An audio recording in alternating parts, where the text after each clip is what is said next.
മുണ്ടക്കയത്ത് ration കടയിൽ നിന്ന് വാങ്ങിയ അരി കഴുകുമ്പോൾ നീല നിറമെന്ന് പരാതി. മുണ്ടക്കയം എന്തയാർ സ്വദേശി ബിജു തോമസ് ആണ് പഞ്ചായത്ത് അധികൃതർക്ക് പരാതി നൽകിയത്. എന്തയാർ അക്ഷയ സെന്ററിന് സമീപമുള്ള റേഷൻ കടയിൽ നിന്നാണ് പച്ചരി വാങ്ങിയത്.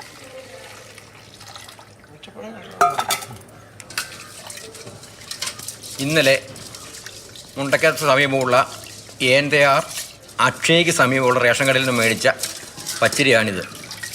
ഞാൻ ഇന്നലെ വെള്ളം ഒഴിച്ചപ്പോഴേ അരിക്ക് നീലനിറമായി.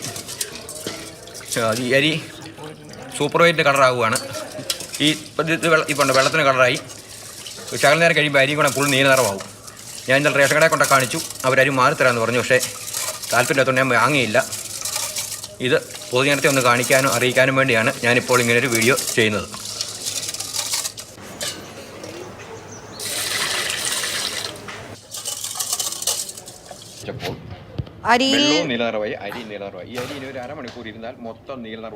ഇന്നലെ ഞങ്ങളുടെ അടുത്തുള്ള എൻആർ അക്ഷയയ്ക്ക് സമയമുള്ള റേഷൻ കടയിൽ നിന്ന് ഞാൻ പച്ചരി വാങ്ങി. രാവിലെ 10 മണിക്ക് വാങ്ങി. അരി വാങ്ങിക്കൊണ്ടുവന്ന് എൻ്റെ ഭാര്യ വെള്ളം ഒഴിച്ച് കഴുകാൻ നോക്കിയപ്പോൾ അരിക്കും വെള്ളത്തിനും ഫുൾ നീല നിറമായി.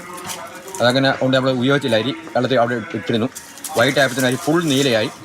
ഞാൻ റേഷൻ കട കൊണ്ട് ഈ അരി കൊണ്ട് കാണിച്ചു. അവർക്ക് മനസ്സിലായി നല്ല ഫുൾ സൂപ്പർ വെയിറ്റ് മുക്കിയപോലാണ്ടിരിക്കും. അത്ര നിറമായിരുന്നു.